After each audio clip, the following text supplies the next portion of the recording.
IVM.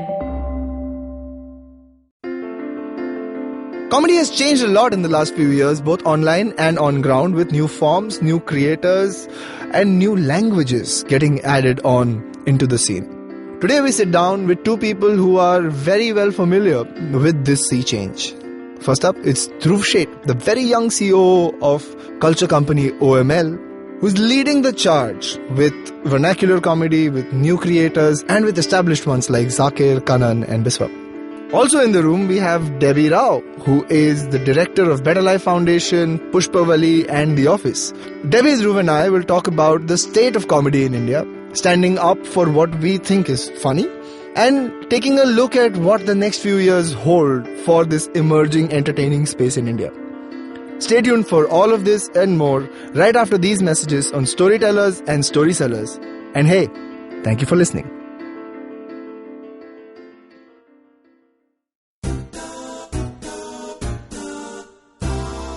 माणसं गोलगप्प्यासारखी असतात.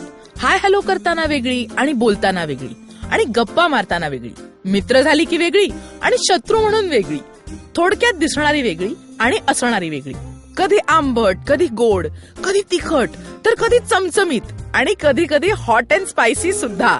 आणि म्हणूनच गप्पा गोल गप्पा विथ तृप्ती खामकर फक्त तुमच्यासाठी दर बुधवारी IVM पॉडकास्टच्या ऍपवर, वेबसाईटवर किंवा युट्यूब चॅनलवर सुद्धा ऐकू शकता. तुम्ही आमचा पॉडकास्ट वेगवेगळ्या पॉडकास्ट प्लॅटफॉर्मवरती ऐकू शकता. फक्त सर्च करा गोल गप्पा विथ तृप्ती खामकर आणि आमचा पॉडकास्ट ऐकत रहा. Ladies and gentlemen, welcome to another episode of Storytellers and Storysellers. For those who know me, know that I have a deep love for comedy. I think pretty much everything deserves some kind of laugh or a joke woven around it. And in the age of the internet, I think there isn't a genre that has seen more viewership and growth than comedy itself. As you can tell, today we're going to talk about comedy. In the room we have today Dhruv Sheth, recently CEO of Only Much Louder. Pretty much the company that leads the charge on comedy, as it has with independent music for a long time. We try. Yeah. Oh, you do it very well. I'm a big fan of OML, as you can tell by the number of OML guests who've been on this show as well.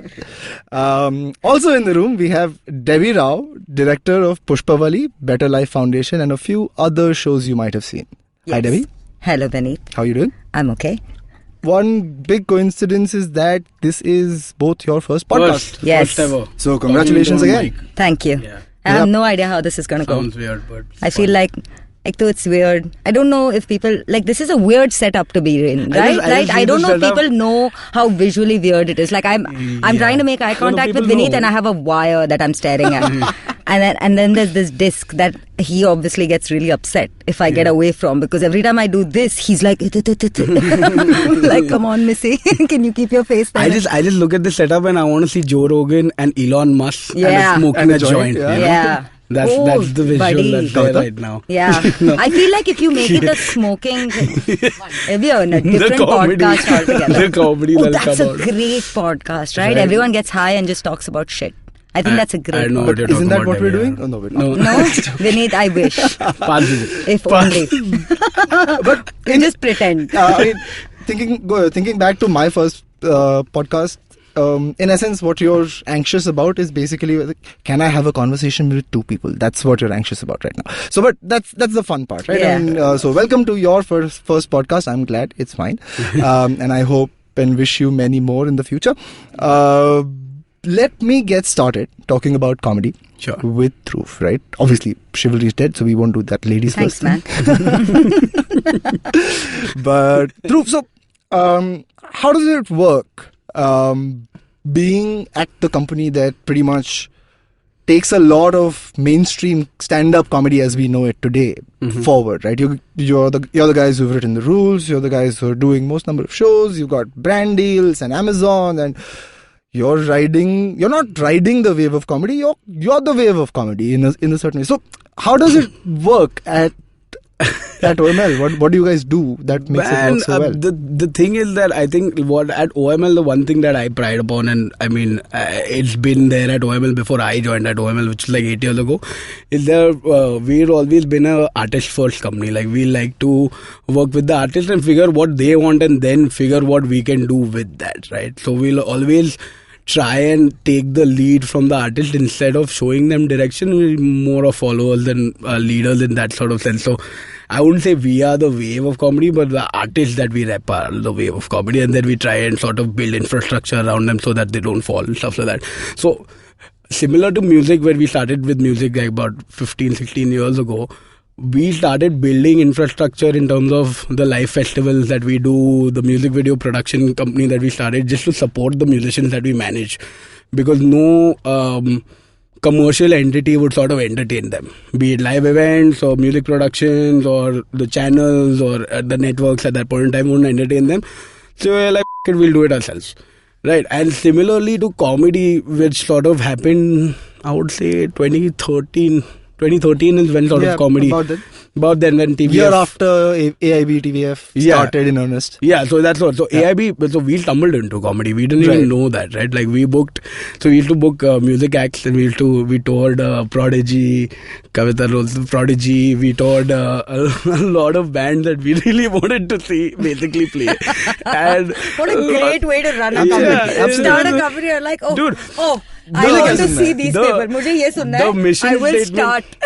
When do you guys want to start listening to Radiohead? Radiohead. Oh my God, Vineet. Right? I was listening to Radiohead just like that. That's the thing, right? Like, when you start at a company when you're 23 and you're like, I want to work at this company because I want to see Radiohead play in India, and then you work in the business for a while, like, Radiohead can never come to India. Right. Unless one of the Ambani is a big fan of Radiohead and they say, okay, let's talk about this one after. Let's do this. No, but genuinely, like, we used to bring bands down that we could afford as part of This is so time. funny. In the beginning, when I just started working with OML, this used to be my only conversation with Dhruv. Any band that I was listening to, I would go up to him, I'm like, so when are you getting Glass Animals down? And when are you getting these guys down? And then he'd be like, it doesn't work like that. Like, can you please be like a little business-minded in life? And I'm like, it was same like when I joined OML, I was like, come on, Pearl Jam kabhi aa raha hai? तुम बताओ, अभी हम आ गए, कभी लेके आ रहे हैं Pearl Jam? Hello, Eddie bhai. Eddie को phone करो और बुलाओ, अभी आ गए हम. So, and then you realize you're never going to be able to afford them, because unfortunately I come from an chartered accountancy background. I used to be in charge of the numbers. So Excel sheet में कितना भी number डालो नहीं हो रहा था. So anyway, so we used to tour musicians and we lost a lot of money there. What a great opener. And then we booked Russell Peters back in 2013. Right. And we just booked him because we got a good deal. And we knew the management XYZ, but we booked him, and the minute we put his tickets out on Book My Show at that point in time, we sold out the tickets in like a day. Okay, and these are 4 shows happening in 4 different cities. We sold out in like 24 to 36 hour ka time period. We added 2 more shows and we sold that out in 7 days. Wow. So we're like, arey, comedy bigta hai. This chartered accountant, little Dhruv, on his Excel sheet is like, numbers are looking very good now. Yeah, the truth is here. Yeah, and it's so here's the thing about business modeling, right? Like, you'll never, internally, your business model will never fructify into an actual scenario. Okay. You will say, okay, this is the ideal scenario. This is always over. This is always, actually, this is the potential. Right. The potential, like, fructifying into reality is unheard of. And this happened in 7 days. Imagine the numbers you fed in, they've like performed in 7 days. Wow. So like, comedy is a great place to be at, basically. And at the same time, AIB reached out to us saying that we're doing this show called Royal Turds. We've just booked a auditorium. You guys produce NHN Weekender. We know nothing about live production. Can you come and help us? So we said, yeah, we'll go and help you. And we sold out 4 shows at the Liberty Theatre back to back. Right. Again. So this was like 2 big business ticks from our side saying proof that points saying that comedy sells. And at the same time, I won't say music was slowing down, but the sort of infrastructure that is there in the country at this moment, until now, I'm talking about 6 years ago, but it's still nothing has changed. Cheaper to produce a comedy show than me. Yeah, and it would never be feasible to bring down an entertainment act which is a 4-piece band. Right. Because you have to fly 4 people down, you have to pay for their equipment, you have to get backline, you have to get more lights. Yeah. You have That's to get, it. If you were at U2, my God. Yeah. My God. Yeah, exactly. Like that was 200 feet of stage, right? You know, for 4 people. Yeah. But that's where you can pack 60,000 people in a stadium. But anyway, so it was at that point of time that we realized that people really enjoy watching comedy, and it's easier to mount comedy. And also, I think as Indians, I mean, what we have realized is that you're used to sitting down and watching entertainment. Right. So be it music or theatre, which has been there for the longest time, like sitting down in an air-conditioned hall and watching somebody perform or talk, That's the which is experience. essentially comedy, works, right?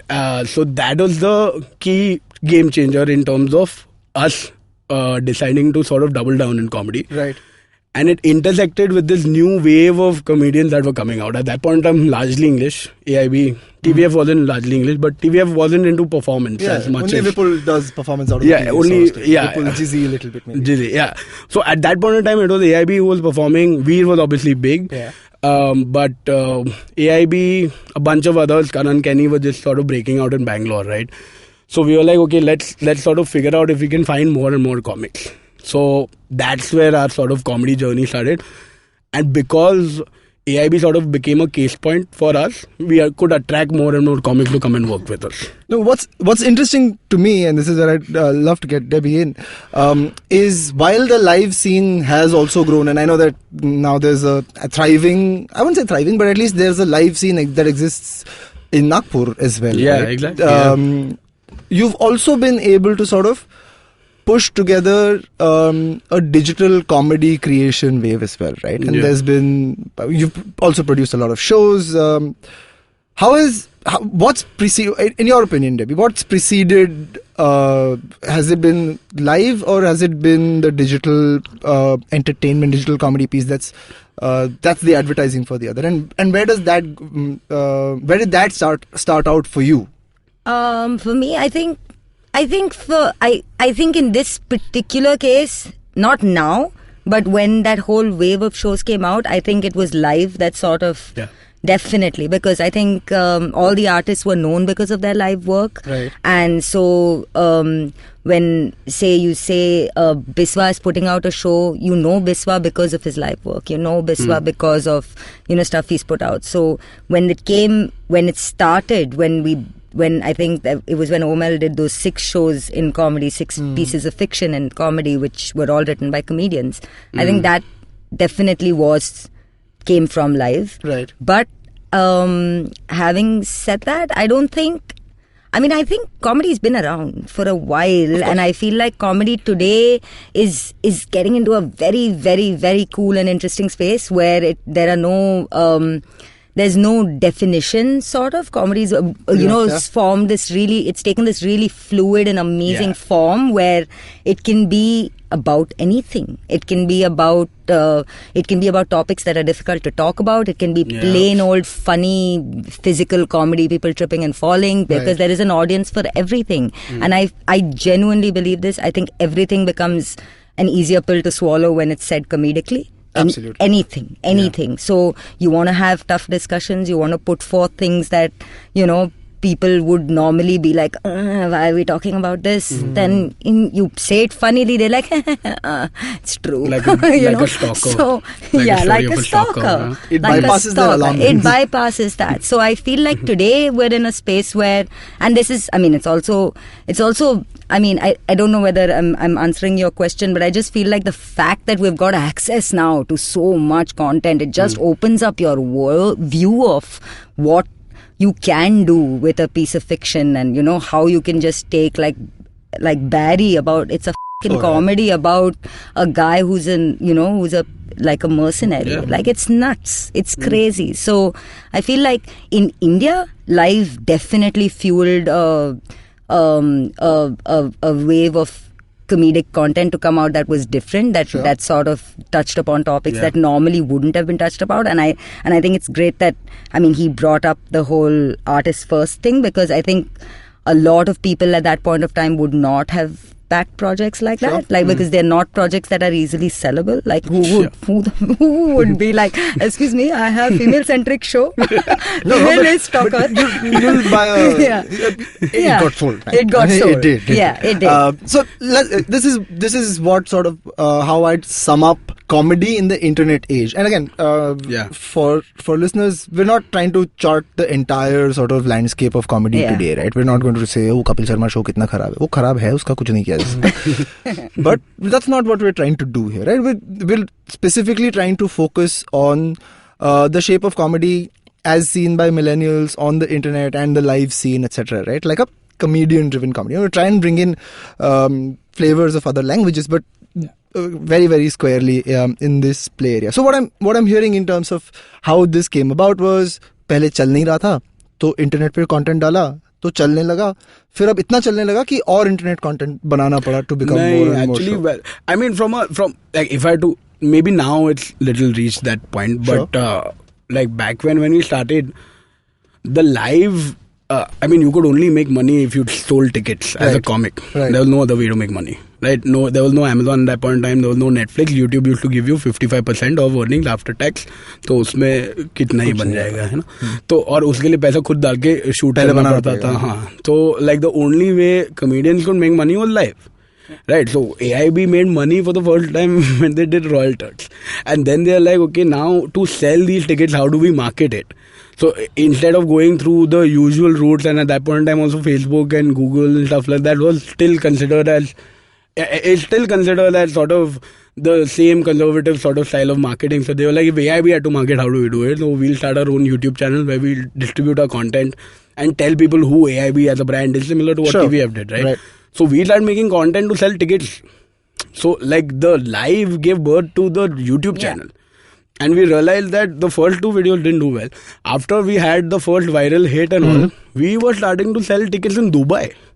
You know, from like trying to sell out a theater in like Liberty, right, to selling out duck tag in Dubai in a mall. That's insane. It's insane, right? Yeah. So that's where you realize that, okay, this is the power of mass media. Right. This is the power of democratized content being distributed for free for people. So let's utilize that. And then thankfully, because that distribution grow wider, then brands started participating, and TVF was one of the pioneers on getting brand funded content on YouTube. Yeah. And we sort of followed path, and we got good brands that got invested in AIB and other channels right at the beginning. And they literally just wanted placement within sketches, not creative control. And that was a good thing. Yeah, right? That was insane. I feel like, insane. But I feel like that's changing now. That's changing now because people are like, oh, abhi isko TV kaise banate? But you know what? Like we sort of, we as in we, AIB and OML sort of, I shouldn't say it, but like sort of capitalized on the ignorance of brands at that point. Correct. Everyone did. Okay. Everyone who was doing this was an extracurricular investment. कि देखते अभी 4 लाख पड़ा है, दे दो, अभी देखते क्या होएगा. And we promised 400,000 views. We were like, 4 lakh भी बहुत होते हैं. And then it hit a million and a half. So we were like, oh shit, either we have undervalued or we have underestimated. I think right? That's the right value for that time in the market. Exactly. I don't think it's undervaluing. Yeah. No, I'm saying the views that we thought we'll get. Yeah, for sure. You know, we thought that we'll get 400,000 views. And everything went over 1 million. So we were like, this is going. This is going well. Yeah, this is going well. And at that point of time, because they're just like, ये लो 4 रुपया, हमको 4 lakh view चाहिए. They were like, हाँ, मिल गया ना. मिल गया, खत्म. तो हम क्यों सवाल पूछे कि तुम क्या बना रहा है, क्यों बना रहा है? और मतलब ये क्या बना रहा है, क्यों बना रहा है? जब चक जो आता है ना, ब्रांड से, हाय भगवान. But this is something that has changed. Yes, right? As a lot. Exactly. Who's on now this side. Yeah, exactly. This has changed. Right? It's a lot. It's and this changed has changed a lot. because people like you have now sort of started representing the other side. And because started now making, you know. Not just that, now more people know, more people understand that exactly, information, that knowledge, experience has percolated even to junior brand managers who are like, nahi, mera boss ye nahi karne dega. They'll also understand how to pitch it to their boss. But let me ask you guys this, right? Going back to how we were drawing the new comedy perspective. We've had a good comedy tradition in India, right? I mean, as a 90s kid, Dekh Bhai Dekh, Jaspal Bhatti, Office, not that one. What was that Office, guy? Office. The guy who used to dream. Who was the guy who used to drink? Mungeri Lal ke Haseen Sapne. Correct. That was also a thing. Even when Sony started, the first slate of Sony comedies was lovely, right? Some great stuff. And Chamatkar. There was this show called Chamatkar, right? I can't remember Chamatkar. There was Chamatkar. There was Ye Shaadi Nahi Ho Sakti. There was some interesting comedy stuff. Was Filmi Chakkar the same time or it's later? No, Filmi Chakkar is earlier. Oh, it's earlier. It's earlier. Much earlier. Clearly, I am very old. So, but we've always had a great comedy tradition on TV, right? Not just in fiction, there's been stuff like Movers and Shakers. Great Laughter Challenge when it was. Laughter Challenge was a thing as well. Institution. Yeah. Absolutely. I think I consumed stand-up comedy for the first time at Bilkul. Laughter Challenge. All of India consumed stand-up comedy. In Laughter Challenge? Really, Dhruv? Yeah. Really? Yeah. No way. Dude, Laughter Challenge was 2003 or something, man. Oh, yeah. Even earlier. Around that time, that's what I know. Possible. Possible. But that 2000 mein aaya tha. Correct. I was 10 years old. Yeah, I remember, so my dad used to run, like on the side, used to run this entertainment hobby thing with his friends, right? And they would, every 3-4 months, they would do a show. And at that time, comedy live would be packaged with Govinda dancing, Sonali Bendre dancing, Johnny Lever comedy, right? That was the package around that time. So, great comedy tradition, moving on from all of these great shows and now to a sort of very slapstick oriented comedy in the mainstream, especially on the mainstream, whether it is He Who Shall Not Be Named Once Again or Bhabhi Ji Ghar Pe Hai, for that matter, which is also a comedy show. What? There is a show called Dhruv, come on. Bro. Come on, you don't know Bhabhi Ji Ghar Pe Hai. That was like, it's like the most successful comedy today. It is, yeah. It is the number 1 ranked show in Where does it come? On Sub, I think. Sub TV. Sub TV, which has Tarak It's a non-fiction You show. are a Gujarati. Show. How do you 11 not o'clock know? Time slot. Ab soch lo ab kaisa show hai. Yeah, it's a show and about. Sub TV has Tarak Mehta also. Absolutely, Tarak Mehta is Tarak Mehta an is institution. An amazing show, guys. I will argue with 1,000 episodes or something. Hasn't it been running for some 14 years? Yeah, it has, no? Done some 2,000, 3,000, 5,000 episodes. They have bought Gokuldam Society. Yeah. Arey, Gokuldam Society. Hello, excuse me. Gokuldam is on the name of Please, JD. Can I please tell you, Pushpavalli 2 when we're shooting, हमारा सामने is Tarak Mehta और तुम क्या show बना तुम देखो आधा एक तो हमारा सेट पे आधा लोग को पता नहीं हम लोग क्या बना रहे, क्या पागल लड़की है, क्या कर रही है. So the level of excitement when we said Tarak की shooting there, अच्छा का सब उठ गए. ने कहा हम अपने शो के लिए थोड़ा एक्साइटमेंट दिखाओ. क्या है ये? हम भी बना रहे कॉमेडी, हमको थोड़ा इज्जत दो. मैं तो बहुत एपिक शो है बट मैं देखा नहीं. हाँ, मतलब वो श्रीमान श्रीमती वाला जो ट्रेडिशन में और एक आगे बढ़ गया थोड़ा सा. हाँ, वही है. मतलब the thing is that the problem with television content in fiction is that एक एपिसोड लिखा जाता है, उसके 7 एपिसोड बनते हैं. ठीक है, वो एक एपिसोड ही लिखता है. By the time पूरा formulaic है, right? So where we find ourselves in mainstream comedy is there are formulas that are being stretched out of proportion because they work. क्योंकि एडवर्टाइजर का पैसा चाहिए, सेफ चाहिए, टाइम पास, बाकी कुछ नहीं चाहिए. No politics, nothing, right? Nothing dark, nothing socially relevant basically, right? Comedy करो किस पे है? गुजराती आदमी गुजराती बात करेगा, पंजाबी आदमी पंजाबी जैसे बात करेगा, उसमें जोक आ गया, राइट? Accent is joke. तो यहाँ से मतलब with that as a backdrop and with the emergence of comedy online and in live, where do you think we are in terms of taking this forward as, I mean, calling it an art form is the truest way of saying it. It feels heavy. Yeah, it's one of the original sort of arts, right? So, yeah, as an art form. It's just taken far more lightly than an art form. It's just because it's comedy. Clever. It's all Very clever easier to take anything. That's by design, no? Yeah, by design. Where are we in terms of taking it forward? I mean, I know, I love Pushpavalli, the show. I think it's the most honest piece of comedy I have seen in a long, long time. If you can call it a comedy all the way through. It's not. Yeah, not all the way through. And I love Better Life Foundation at least till episode 3. I'm going to be honest about this. Which is good. Which is how everyone should. Everyone just landed up being honest and not like, it's a great show, but. And then, So, you're someone who's obviously pushing the comedy form in a certain direction, right? And there is a lot of headroom in my opinion, as a viewer especially, for that to grow. Right? Where do you think we've been successful, first up, in that? And I mean, feel free to talk about shows that you really think have stood out to you. And where does the next few years look like? I know it's a loaded big question, but I don't know any other way. Bapre. It's so sweetly started, no? With like, but you are so close to the new wave, if I may, of the Dhruv, comedy if content. you said that with a little less sarcasm, no? I feel like People I would can have see really... it. Okay, let me ask you this. It's a podcast, it's not a video. And hence, I stated it out to this weird disc that's so close to my face. Okay, let me give this question a little bit of grandiosity. Oh, thanks. That's what was missing. Because it wasn't loaded enough before. Now we will make it a little heavier. Shinier. Just in case you weren't feeling enough of like, where do you think comedy is going? As the Truffaut of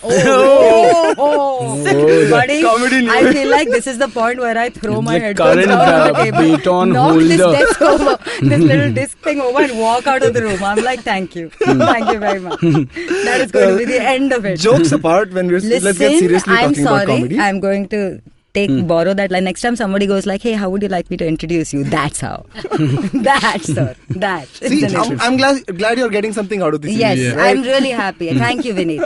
Thank now, you. let's get serious Yes. about comedy. Let Yes. me throw in that cliche one more time. Yeah. And where are we? What are we doing well? Where are we headed? I feel like the great thing, I mean, speaking from personal experience, I feel like the best thing about comedy right now, thankfully, before everyone becomes a little more aware of how the things work, is that there are no rules. And because, and again, here this comes back to my point of how I think live and in India, the content being created by comedians is so linked to live, and they take a lot of liberties with life. I mean, I feel like if you're going to, like, otherwise, I mean, if you want to be popular, if you want to be relevant, you're going to have to have a hot take on something, or you're going to have to, have a take on it that's different or that feels like a fresh perspective. Right. And because that's something that, because of stand-up, that's something that's becoming so easy to, you're no longer as shocked anymore.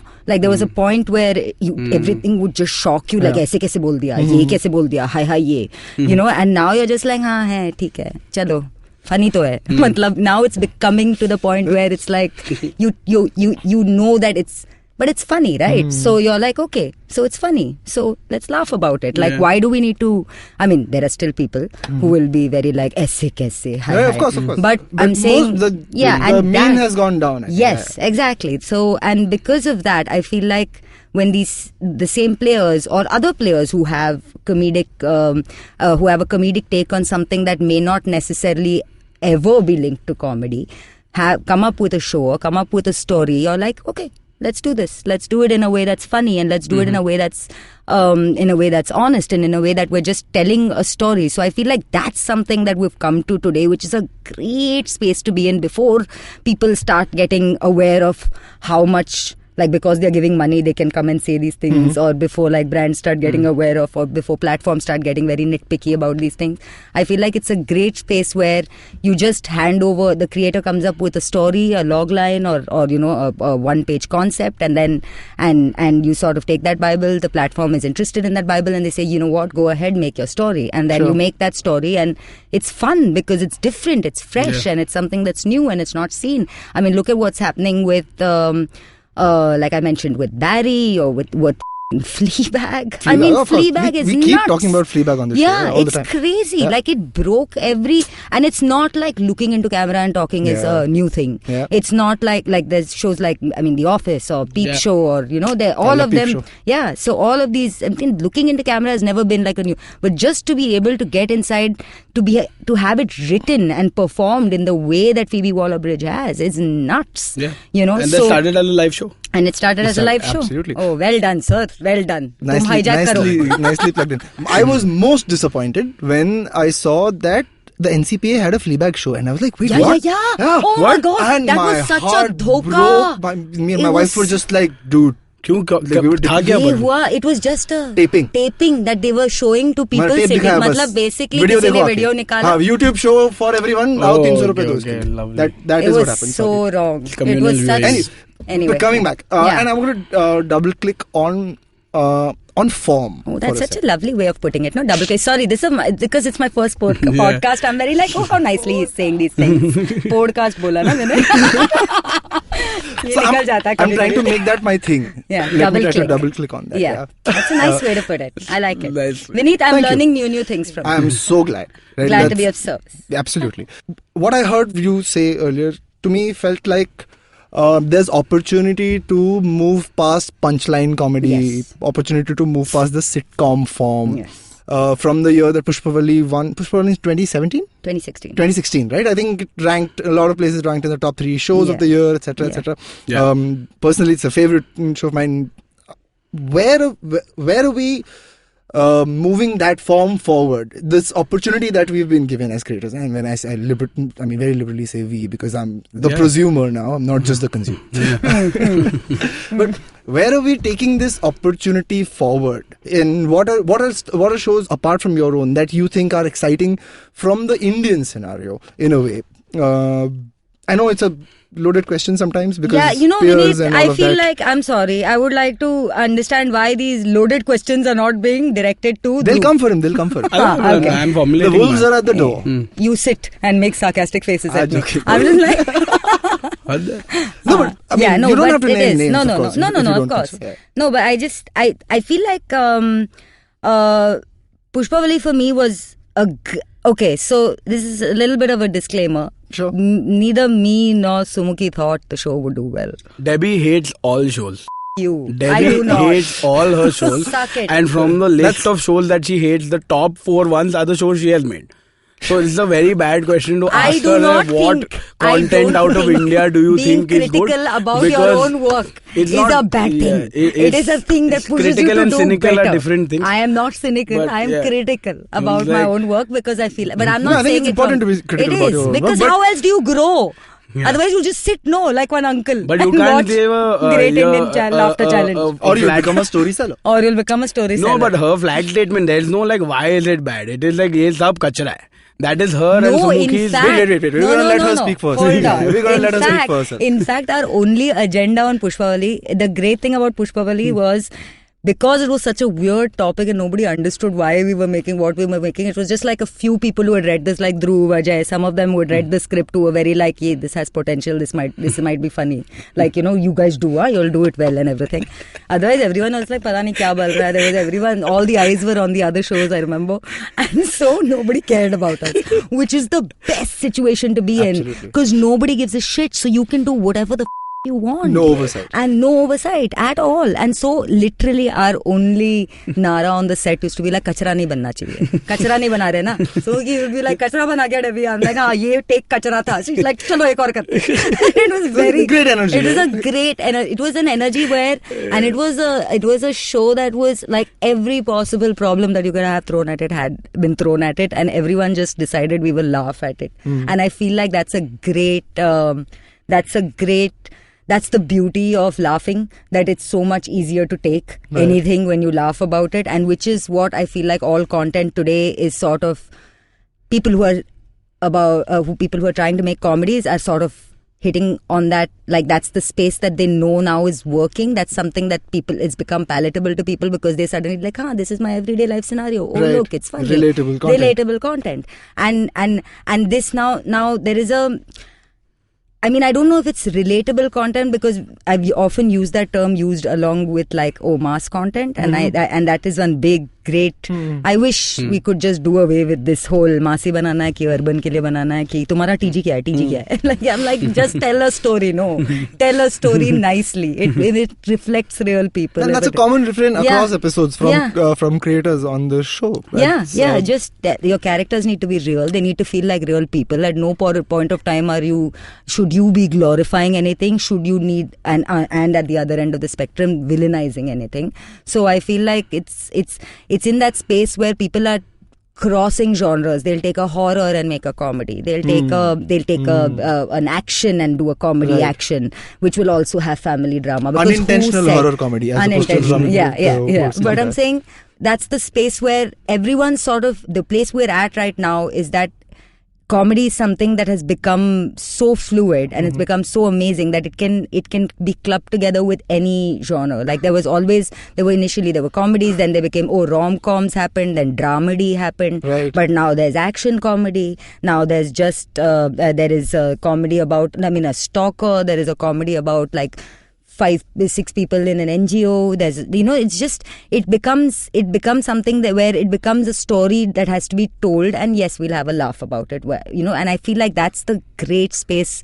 I mean, there's no rules, so that's where we should be heading. Where you're not, and sure, you want to make a slapstick comedy, you want to make a house full, you want to make a total dhamal, one of them.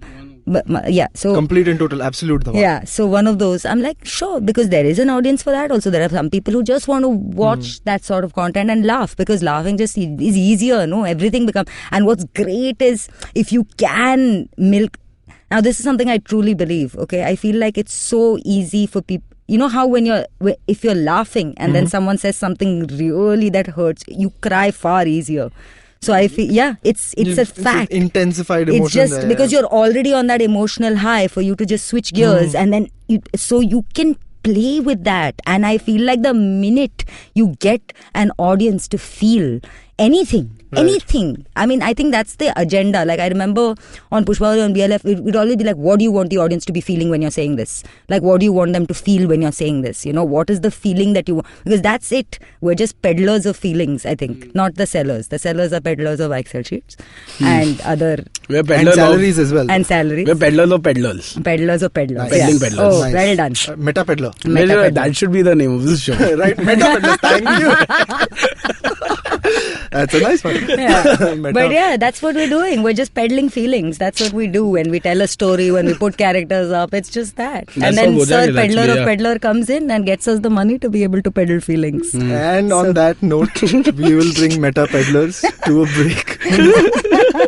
Back with Dhruv and Debbie right after these messages. Hey everybody, welcome to another great week on the IVM Podcast Network. If you aren't following us on social media, please do. We're IVM Podcast on Twitter, Facebook, and Instagram. I'd like to thank our sponsors on the network this week. Thank you HDFC Life for coming on board. We're really excited to work with you. Also would like to thank Storytel for continuing the long time advertising that they've been doing with us. And if you have a brand and you'd like to advertise with us, please send us an email. We'd love to talk to you. Also, folks, please fill out our listener survey. This is the last week it's going to be up. I'm going to take it down at the end of January. Please do try and get your opinion in before then. It is kind of important and it helps us kind of figure out what we should be doing going forward. On Cyrus Says, Cyrus is joined by actor Manvi Gagru, who talks about her upcoming film Shubh Mangal Zyada Saavdhan, working on TVF's popular web series Pictures, and how talent show brought her from Delhi to Mumbai. On this week's episode of Golgappa, Trupti is joined by Prajakta Kohli, also known as Mostly Sane. On Simplified Shorties, Chuck, Naren and Shriketh welcome their new co-host, Tony Sebastian. Wow, 4 hosts for that show. On 9XM Soundcast, Eva is in conversation with Punjabi hip-hop singer Manj Music. Udipan Sarma joins Zarina on the Empowering series. He's the lead singer of the band As We Keep Searching. On Storytellers and Storysellers, Vineet is joined by actor and stand-up comedian Sumukhi Suresh and executive creative director at Supari Studios, Nisha Vasudevan. On Football Shutball, join Sivrang, Gaurav and Karthik as they talk about the state of the EPL and a whole lot more. On What Up Players, ladies and gentlemen, back on Storytellers and Storysellers, and discuss who's better between Virat Kohli and Dhruv Sheth. On States of Anarchy, Hamsini is joined by Vineet Hegde to discuss the crisis and dispute mechanisms at the World Trade Organization. Taking off from and with that, there, let's get you back to your show. Going to start this segment again with Dhruv. How do you react when something like a Pushpavalli gets pitched to you? Like, there's no set format. There's probably no precedent. Nothing to really go by, right? As opposed to, I mean, Chacha Vidhayak hai hamare, for example. I mean, I love that show as well. I think the production design could be better, but I love it nonetheless. Writing is fun. No, production design is budget, so we can be like, haan, theek hai, chalega, koi baat nahi. But that still feels like, more hashtag relatable content, right? More massy relatable Zakir stories, that of love story, bandi hai, banda hai, jhoot bolta hai, sach bolta hai, whatever. But Pushpavalli is so different, right? It's not even, like we mentioned, it's not even a comedy through and through, right? So when stuff like this gets pitched, what do you look at to say, हाँ ये अच्छा है, नहीं ये अच्छा नहीं है, as someone who runs an Excel sheet about it? So couple of things, right? Like whenever somebody's pitching us a show And so as Debbie said earlier, like this was the first slate of shows that we sort of produced in the fiction side. They were all pitched as comedies, and Amazon took a big bet on us, and we took a big bet on our artists as well. Everybody was doing it for the first time. Especially when they're saying we didn't know what we were kind of figuring out while building the plane as it flew type of. Yeah, and so all of these shows had one thing in common. Right. Not all of these, but like 3 or 4 of them had one thing in common, and I think those are the shows that worked, is that they were personal stories. Right, of the person who was saying it. Like Sumukhi has lived this life. Obviously, it's been fictionalized and it's been pulled and it's been dramatized and it's been like. And we're talking about the slate of shows, which is Pushpavalli, Lakho Mein Ek, and Chacha Vidayak Hamare. So even Chacha Vidayak Hamare, not that Zakir lived that life, but he knew a person who lived like that. Right, he comes from that milieu. He represents that sort of voice. So even if it seems more relatable, it's because he actually grew up in that sort of environment. Right, so it's very honest. So the more true to his lived experience. Lived experience. So like when you're like shooting in the dark as we did with all of these shows, like the one thing that we sort of evaluate is that how authentic is the story. Right, because if it's authentic and there is little room for more fictionality than the already existing fiction in the show, then there is higher rate of success. Right. Because if you've lived that story, then chances are more people have lived that story. It's as simple as that, right? Relatable content is basically कि मेरे साथ हुआ है. Like comedian का काम क्या है? They go on 10 say ये मेरे साथ हुआ है, and then 40 people from the audience say हाँ मेरे साथ भी हुआ है. Or 40 people from the audience say मेरे दोस्त के साथ भी हुआ है. Right. So that's where relatability comes, right? So you, whenever you're looking at a concept or a show, at least from our perspective, we'll always look at the authenticity that is coming from. Right, and like with Pushpavalli, it was like from a really personal place. It's not easy to say that, hey, I was this person. Right. And then try to make it into a comedy, right? And like obviously they had, Sumukhi had partners like Debbie and Naveen who helped her sort of shape that narrative in the way it was. But even with the writing on it, it's still a true story. Yeah. It's inspired by true events. Right. Shia has broken her leg. She has done. Let's not get into specifics of what all she's done. No, I think she's actually, she only goes and says about it. Yeah, she talks about it. Yeah, I mean, it's genuinely her story, right? Obviously, we've added characters and the building blocks of storytelling, the start, beginning, and the end. Right. I mean, the beginning, middle, and the end, but largely it's her story. Yeah. Right, and then the treatment. What Debbie came and sort of did with the writers and stuff like that is like a bet, which is how are people going to see it. The story is authentic, but how are you presenting it? And that is the bet. But I mean, for Pushpavalli, the first time the script came, it wasn't in a good place. All of us agree it's not in a good place. And then when the scripts came back, and we were all like. And I'll tell you why the scripts were terrible. It was because she fictionalized it too much, she took it away from what it was meant to be as a story. Every time, I mean, we used to say this quite a bit. Like every comedian has one story in them which they have lived. Right. Lakho Mein Ek with Biswa was his story. Like not his story, but at least he's seen many people, many kids like that lead character go through that life, right?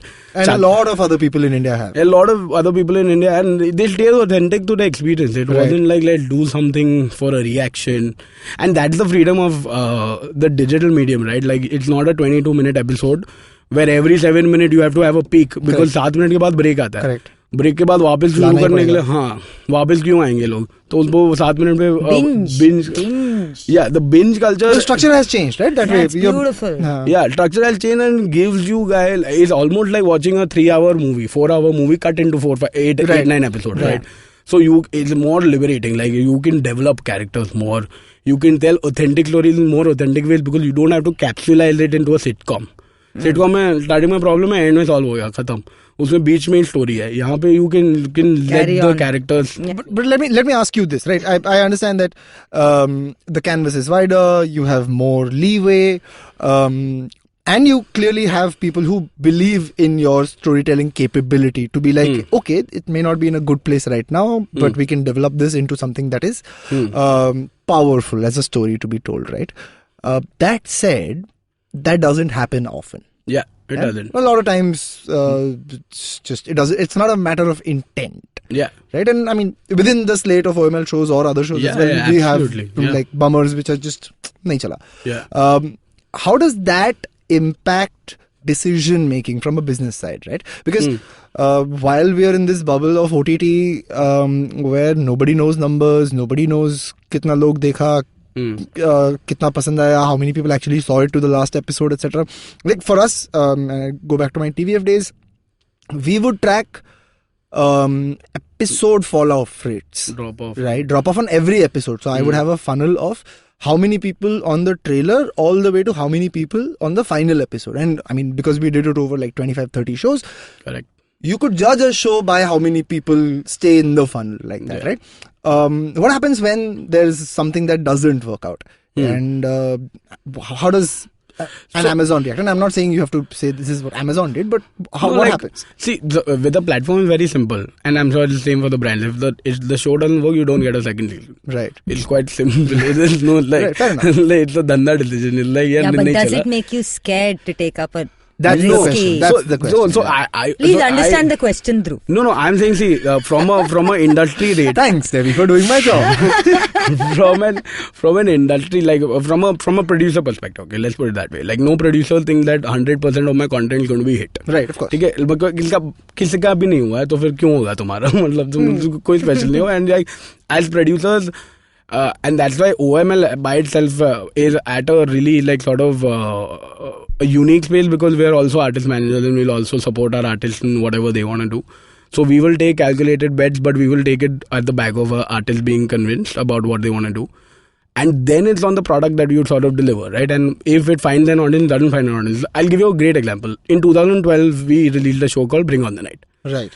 Like by far, I think one of the best shows that we sort of made. Everybody on that show, including the director, the DOP, the actors, the producers, everybody's like is killing it right now in life, right?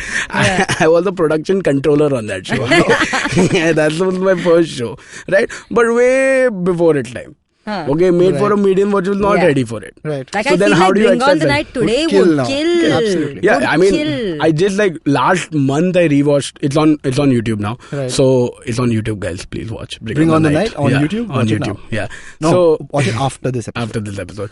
But like if you watch it right now, it still holds. Right. Yeah. Right. So you can't judge content basis numbers. It has to be. That is, for a businessman. Yeah, for a seller to be like, yaar, number ka farak nahi padta. I mean, I'm not even making fun of you. I genuinely think this is one of the strongest.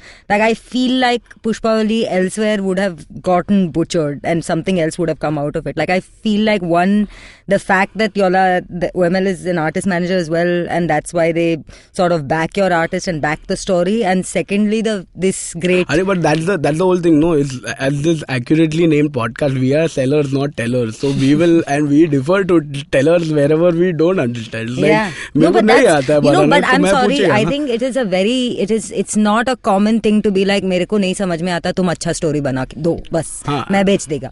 Like to be able to say मेरे को नहीं समझ में आता, because everyone thinks उनको समझ में आता है. I'm sorry. And sometimes you're like, नहीं भाई, तुमको नहीं आ रहा है समझ. तुम थोड़ा back seat low. To come in as a seller myself, I would much rather understand the product. Yeah, yes. Exactly. Right? No, exactly. But then be like, no, and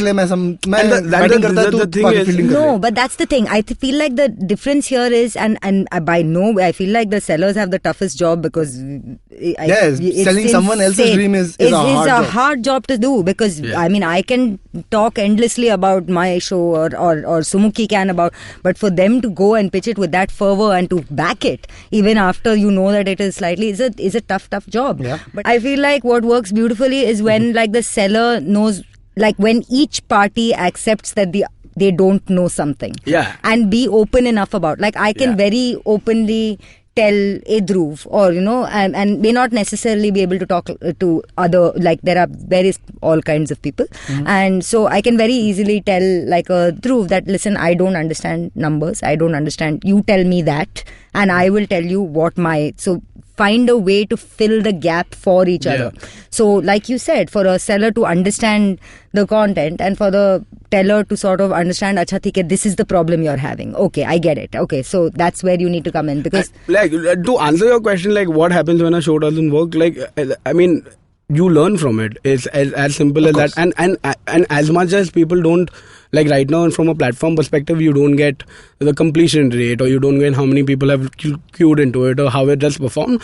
But that's the beauty of at least the comics making the show, that they already have a great social media presence. You get feedback on a daily basis, right? I think that there's a company called Parrot Analytics. Yeah, Parrot Analytics. Yeah. There's Social Chatter. We've in-house we build a tool to measure engagement, not only basis of views but also likes and dislikes and comments and sharing and XYZ, right? Parrot calls it demand indicators. Demand indicator. How many people are interested in the show, right? And what is the appetite of that show? How many people are talking about it, right? And appeal for season 2, barriers to liking, stuff like that. And with comics, at least, like the great thing is that they are used to those sort of feedback mechanisms, right? Because you go to a live show, the amount of people posting about the live show are the amount of people who really liked the show. Right. So like if you've done a live show and you've got that applause, and then you've come back out and there are 100 people who've sort of shared Instagram stories or XYZ, you did a good job.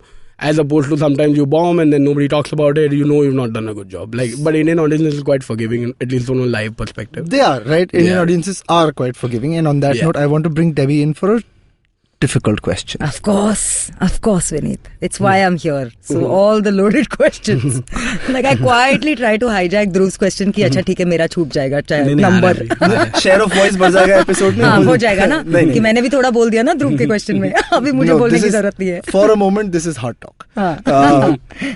So you were part of the Indian reboot of The Office as well, right? Yes. You did what? 7 episodes? 7 episodes. 7 episodes.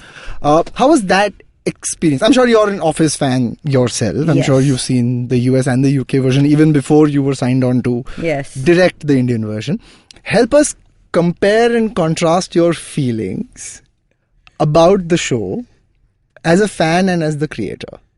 So I know it's a tough question, and I think this is the hardest question I've ever asked. Firstly, I don't think the term creator should be used anywhere near my name when it comes to The Office. It is the great Ricky Gervais and Steve Carell and Steven Merchant. So yes, as you rightly pointed out, big fan of The Office. I think I feel like the UK Office did for comedy what Fleabag did for comedy right now, because it just suddenly there was this new thing, and they're looking in the camera and talking, and he's obnoxious. He's not a nice person at all. In fact, with Steve Carell, I think they made him far more likable. Totally. Far more. Like changed that character. David Brent season. Was a dick, and it was lovely watching him. Like that's what's beautiful, right, about comedy. You can watch an absolute and just take pleasure in hating on him because he's just cringe watching, and I mean that's what cringe comedy, the lovely way that they would play on silences. Peep show texture. Because they just play on silences, and they make it uncomfortable. They make it so uncomfortable that you have no choice, that the next thing that comes out you laugh because you're just trying to diffuse the situation within yourself. But so I was a big fan of the UK Office, the US Office, because of how well it adapted, and it's a case study in how an adaptation should be done.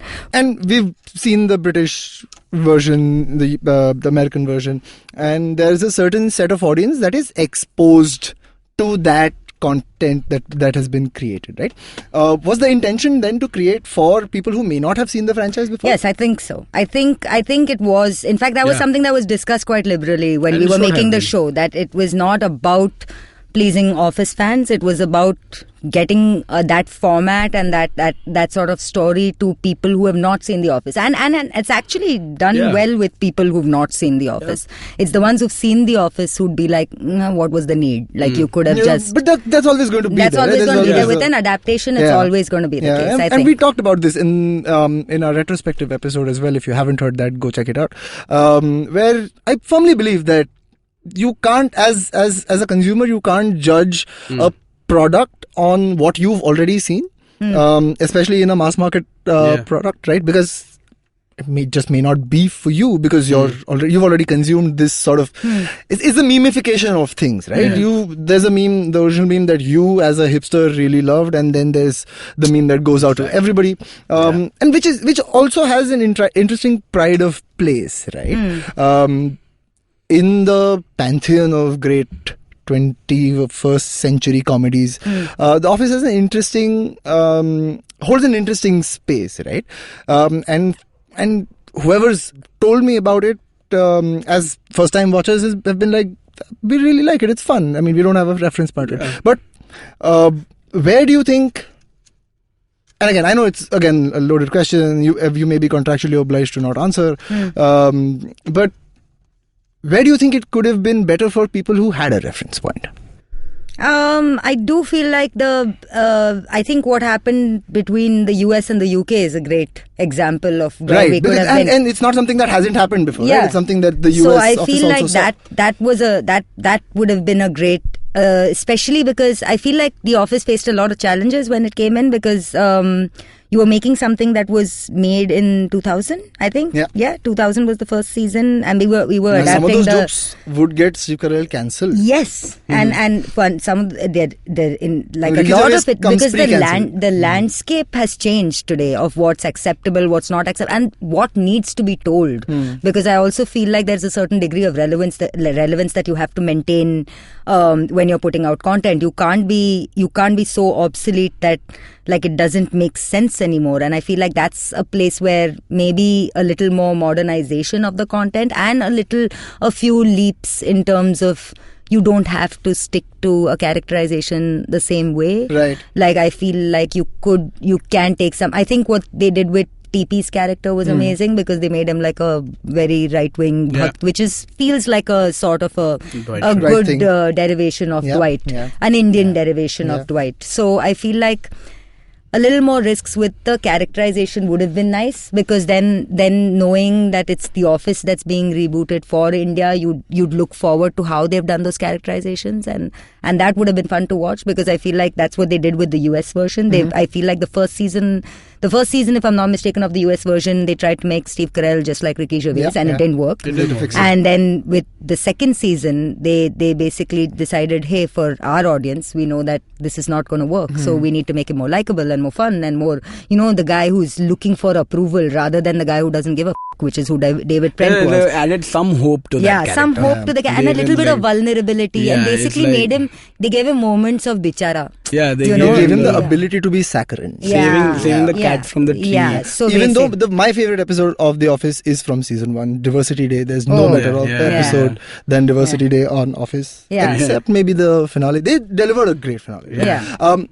Okay, my final follow-up on it's not about The Office actually, it's about franchise comedy in general, right? Especially adaptations that are happening. And I would expect more and more adaptations to happen. Why? It's cheaper to do. Yeah, it's not cheaper, it's quicker to do. Cheaper, time is money. No, but that you're paying them to format it, no? Absolutely. But I think the there are some formats that would work in India. But I would say that, see, here's the thing, that here's the good thing about the Indian content scene, and this is content scene, not only comedy, is right now, at least at this point in time, the gap between consumption and creation is reducing. Right? Otherwise, as a consumer, what you used to watch would never be, as a creator, what you would make. Right? Because that gap was too high. Now, the internet coming in, every kid is watching the same thing that others are watching. Right? So now you can actually bridge that gap. But again, to Debbie's point, to contextualize it to your surroundings, it is really important. So an adaptation wouldn't be I mean, maybe there are good adaptations there that could still happen, but like in my opinion, if you would take the way content is being made in the West or has been made in the West, and then sort of use those sort of, I wouldn't say tropes, but techniques of storytelling to tell a story that is authentic to our sort of... Yeah, to be able to do it successfully is as complicated as writing a new show. And I want to ask you guys about especially... Okay, maybe I'll change the question a little. Maybe it's not just about adaptations. Maybe it's about the canvas that you're provided, right? Tradition in the West is that if it's a TV show, it usually gets a second season by the 12th, 15th episode. On Netflix, you usually get a second season by the second month. They'll commission your... They commission it earlier. Oh, sure, okay. So they commission it after they see the edit. Right. So you start writing because the writing process is long. No, I'm talking about renewal. Yeah, they renew it, and then they announce the renewal after. Correct, sure. Right. So I'm sure there are test screenings, but when that news becomes public is when a guy like me would know. Does it change significantly when you know how much of a canvas you have? Say you're signing up for 2 seasons versus you're confident of the product having a run of 5 seasons, 7 seasons. You'll always go in with 3 seasons in mind. Always. You do not pitch any idea, and that's something that we keep telling all of our artists that do not go through the process of making a season if you don't have 2-3 seasons in mind, right? Because the process of creating those characters, establishing it's different if you're making an anthology like a Lakho Make, right? Because then every season has its own story arc and own characters.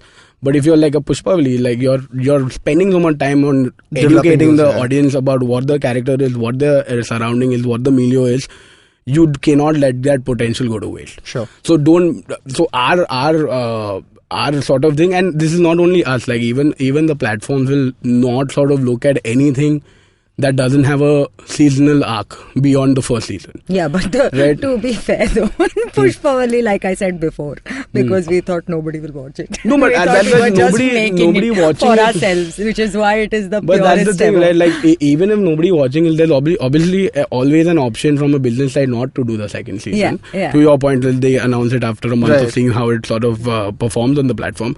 But even from a business angle, even if you take the platform's perspective, they spend marketing money on this product that you're putting out. They've sort of created chatter. They've done everything on their end. Why would they do for a season? It's not, unless it's a limited true crime sort of a series that Netflix is putting out.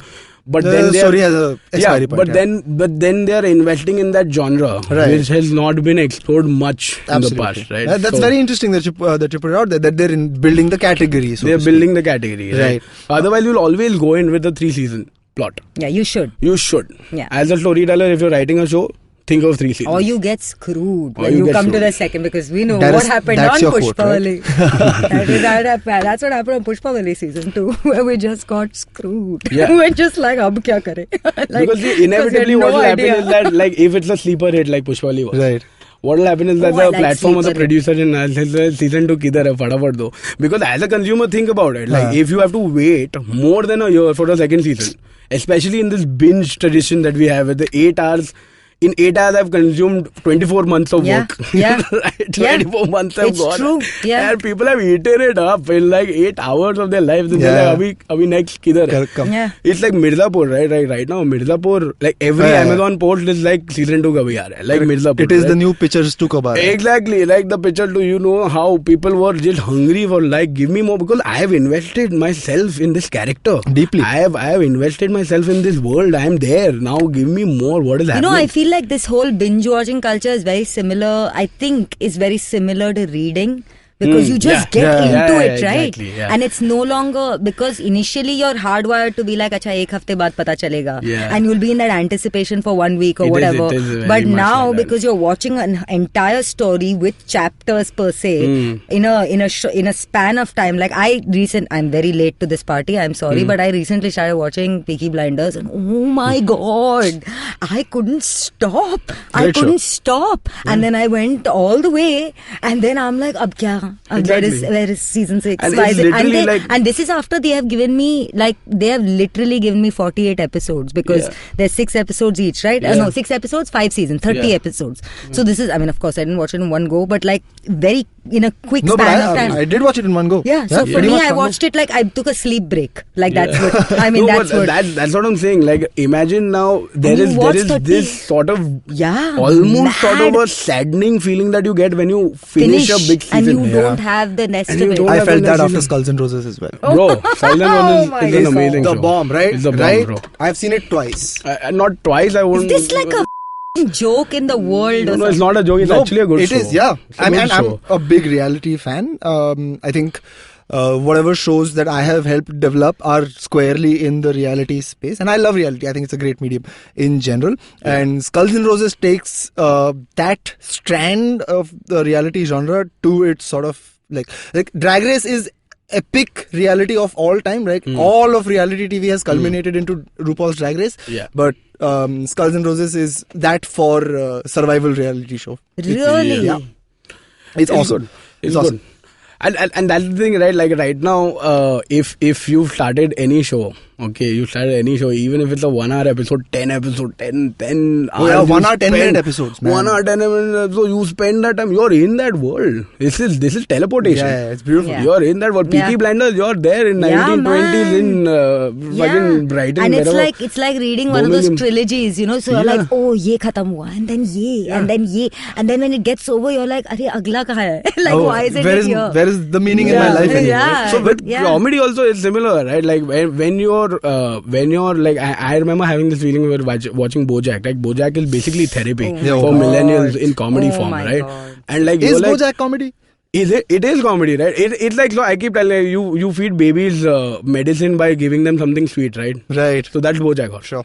Like that's literally that. Like you make them swallow a pill with the humor coated towards it. बहुत deep. बहुत deep. और तुम like the more BoJack you watch, the more answers in life you feel you're getting. And I think that's Dhruv but Sheth that is where you come back to being authentic. No psychoanalysis allowed. No. this is where you come back to being authentic when you're telling a story, right? Right. No, absolutely. The more authentic you are, the more people will find this real. Yeah. And that's to go back to Debbie's point. Like you have to be real. If you're not real, then people are going to call out, and it goes back to the same thing of why adaptations don't work What's back. beautiful about the digital medium is it gets called out very quickly. Yeah. Very quickly, you know you faked it somewhere and something has gone wrong. And No, it does get called out. That feedback loop is very, very quick. I don't know that. ऐसा थोड़ी ना होता है। ये क्या बकवास दिखा रहा था? ऐसे थोड़ी ना होता है। People looking for logic in jokes and facts. Facts. Either तुम रिक एंड मॉर्टी का दुनिया बनाओ जिसमें कुछ भी हो सकता है, बाद में तुम कुछ भी और BoJack उनमें कुछ भी हो रहा है. तो मतलब भाभी जी घर पे भी कुछ नहीं हो रहा है. अच्छा. Let me pivot this quickly. It's interesting that you talked about building the category, right? And another very interesting category that's getting built out in comedy as well is the regional space, right? I think you've got and regional also sounds like you're relegating it to second tier. I would much rather say native language space, right? What's OML's take on that? How you guys are you guys looking at investing yourself as heavily? We want to be as bullish as we can on exploring a regional thing, because there's this one beautiful thing Veer had told me once. It's like comedy, for people don't travel for comedy has to travel to people. Right. Okay, and that's more true than ever right now in this age of digitization. And I was talking to somebody at Jio and they told us that they're adding like 10 million subs base every month. Wow. From places they didn't know existed. Wow. Okay, so you're finding people who are getting access to content who you don't know, kahan pe map pe nahi dikh raha hai. Kahan pe? So what they are consuming or what they would want, you cannot sit in Bombay or any urban center and predict, right? So you have to go there, you have to figure out what can work there. And stand-up by itself, I think, is and stand-up comedy by itself is a very aspirational thing, right? Because literally it's like, if you think about it, fundamentally it's one person standing on a stage and talking. Okay, it's like everybody in the room is my friend or my enemy, could work both ways, and I'm just talking to them. So it's like a very aspirational thing. So the more the more you make it regionalized, the wider your net is of like getting people into that comedy space. So we did Comic-Stan, we're doing the 3rd season now. We've just shot Comic-Stan Tamil, should be out in 3 months' time. Oh, wow, okay. Yeah, so like Tamil comedy scene is like popping like since a while. We started working with comedians from Maharashtra, and these are not the urban centers. These are from Nagpur, these are from Nasik, from those people, and the kind of comedy so we I love how you pointed at me when you said Nagpur. Yeah, because represent, bro. Absolutely. Vidarbha Vedha Zara and like it's so we were talking to the people who we are working with to help us sort of manage comedians, and they were like, you know that every belt in Maharashtra has different type of comedy. Like the middle belt, which is the drought-stricken belt, they but it's true. They enjoy like really dark humor. It's like Scandinavia. You know, in Scandinavia, dark humor really works because they like they find happiness in difficulty. They're laughing at themselves in a way. Yeah, right? laughing at themselves. Yeah. Okay, like, man, does in the people pani like nahi hai. people like to be spoken to, no? Yeah. Like I like for example, Yeah, like if that's a someone great point. talks to you, Yeah. like and talks to you, not as a generalization, but Yeah. you as a specific, you Yeah. feel important a little bit. Yeah. So And I think how it much- immediately, like I remember it was a very, we used to take such pride in that Pushpavalli is multilingual. It's Hindi and it's English and it's Tamil and it's Kannada. And it became like such a thing because every, like Bangalore, people in Bangalore thought, oh, Vasu, she talks like us. Right. Yeah. And then people in like Chennai were like, oh, I like her mother, she talks like my mother, and you know, things like, because there are specific traits, right? And It's then there's not the whole like Bhopal angle as well. yeah, there's the I mean, she lives in Bhopal, but she's Chennai, and then she comes to Bangalore, and then and T-Boy is a guy who's clearly just migrated from somewhere to Bangalore and is running a chai stall. Yeah. So it was just a mix of, and it was people being who they, not in a caricature, Right. Yeah. stereotypical ki, oh, Tarak this is Mehta. how South You mean- Indian will talk. You know, no, Tarak Mehta, I'm you sorry. mean. Yeah, exactly. The I didn't say 1500 that. You don't. episode of Tarak Mehta. 2005. Anyway, I was about to be like, I'm sorry. So clearly but Gujaratis love Tarak Mehta, so you should. I am follow. Gujarati. Yeah, Even no? I don't love Gujarati. Tarak Mehta. I remember And seeing I this. think Tarak Mehta is important. Yeah. I don't love it. Yeah, no, but I feel like I remember seeing this. I remember seeing this on this is a complete digression, but I remember seeing this on a tour bus in London, where it was one of those Veena World type Yeah, travel. this is where Where they were content can running penetrate. Tarak Mehta inside a Yeah, bus. why? of And course. everyone's watching. मैंने कहा बाहर देखो बहन, Big Ben. No, I'll tell you. नहीं, what are you doing? Why are you watching TV in a bus when you're in London or in France or wherever it is that you are? But and you're watching what? You're watching Gujaratis make fun of other communities, and you're not even. No, everybody look making aside. fun Everybody of makes each fun other, of it. Baba. See, It's yeah, a very that's the We beautiful make thing fun about- of Gujaratis also. Yeah, Yeah. happens in India. That's the beautiful thing about Tarak Mehta and that tradition of एक building में हम सब Yeah. साथ में रहते हैं. Yeah. Right? The whole point is that somehow gives Indians, and this is, I would like to believe this. I don't have research backing this, but I would like to believe that a show like Tarak Mehta gives Indians of diverse backgrounds a grammar to talk to each other. Yeah. And that's the thing, right? Like if you look at the West right now, like all of the shows are going as diverse as they can. Yeah. Because they've realized that as diverse as you can, you're folding in more and more audiences. People, yeah. But the thing about the West is that they have one language. Right. They have English, and English can be spoken by multiple like sort of races, and everybody will understand it.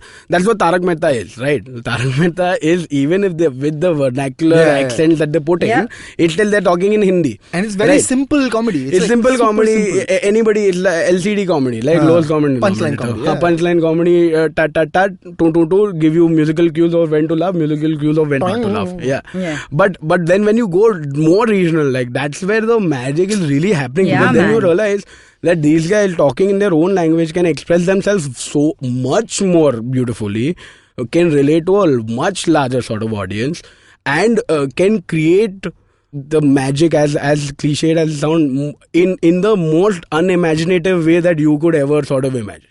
Right? They are getting laughter out of things that you In the most wouldn't- imaginative way. Yeah, the most imaginative, because you don't know the nuance of their Yeah. culture, right? No, You'll and which never is know the why, nuance of their coming culture. back to what you earlier said, I don't think adaptations are the way for, because I feel like there's so much that gets lost in translation unless you're genuinely adapting. You there's so much that you just There's because so there are much things that nuance. are in there are things that are in English that will just never land. No, and vice versa. Yeah. So you need I to. see the Yeah. the potential of regional, right? Yeah. And the reason I said that I would expect a few more adaptations or to happen is because it'll take a long while for these guys to, unless people like you are able to Push more. propel them into stardom. But that's why I think non-fiction is a great format for adaptations.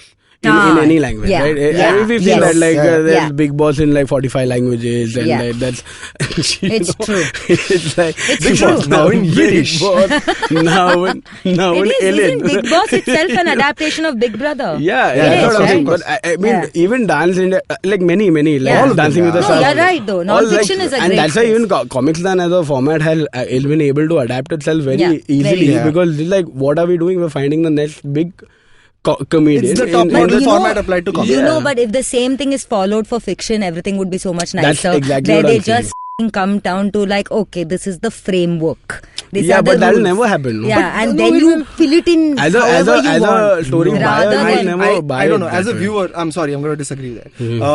As a viewer, the moment you discern a format, right? You discern, अच्छा यही 8 minute पे ये, 12 minute पे ये, 14 minute पे ये.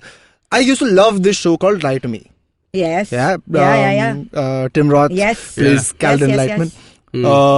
I couldn't watch it, and I love that show. Right, it's one of my favorite. I loved it when it came out. I recently saw it, and I couldn't watch it. It's a little bit. It hasn't aged well. Yeah, it's a little silly now. But, and like, again, I did TikTok with my eyes, and I'm like. No, but that's the thing. I could discern a format there within the second season, right? And it's not comedy, but Friends, for that matter, right? And that's where that's where I feel that we're pushing people into sitcom territory again. Yeah. Right? Which brings me to sort of my final question, broadside. Here is, these formats exist, right? You have a sitcom, you have stand-up shows in general, bringing people together in live comedy on TV as well.